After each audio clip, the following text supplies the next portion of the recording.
Welcome to the Beatles Talk Show. Today is March 10th. Here's some cool Beatle trivia facts through the years that happened to them. On this date in 1962, the Beatles were performing a show at a Presbyterian church hall in Birkenhead. And the Beatles were billed as Polydor recording artists because they had, of course, the year before released My Bonnie with Tony Sheridan, and it was released on the Polydor record label. And it was 5 shillings admission if you wanted to come into this show. Huh. Might as well say 5 clams, really. It's just like nothing, right? Polydor. What did Polydor really do for the Beatles? I mean, aside from that album, that was pretty much it, wasn't it? I think so. Well, that's all they did, because after that they actually got out of that deal because they wanted their own record deal exclusive. Yeah. Nothing to do with Tony Sheridan. Yeah. So. I guess it was their first label. Yeah, so I mean, it's still a big deal for them at the time, yes. In 1964, they were still filming A Hard Day's Night, yes? Yeah. And they did, they shot some of Ringo's solo sequence. Okay. Yeah, and this is where Ringo visits a pub, he complains about the sandwiches, he breaks a beer bottle, etc. Yeah. I remember that scene, yeah, that's kind of cool. On this date in 1965, the Beatles' single 8 Days a Week is #1, but it is their first song released as a single to not become a hit in the UK because they simply did not release it as a single there. That's kind of strange. That was actually meant to be the title for the Beatles' second film too, by the way. Well, you know that. 8 Days a Week, that's what the title was.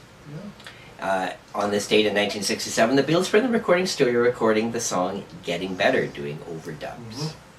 And on this date in 1971, according to legend, because I don't know how you could confirm this, it's believed that John, George, and Ringo kind of reunited, got together, and went to Paul McCartney's home in London and threw a brick through one of his windows. I heard, well, yeah, and if you hear so many, or you read about so many reports. There's a movie out about the Beatles after they broke up, and supposedly it was just John Lennon that went to Paul's house.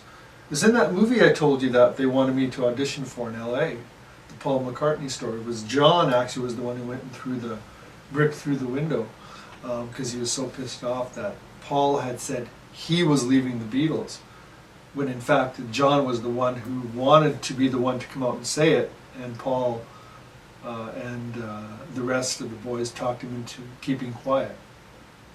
Supposedly this is how it went. I don't know. Who knows? It does seem a bit odd to me, though, because this is 11 months after Paul did it, so... Maybe there was other reasons for it. Other reasons, yeah. Could be. On this date in 1975, John Lennon released his single Stand By Me to the US market.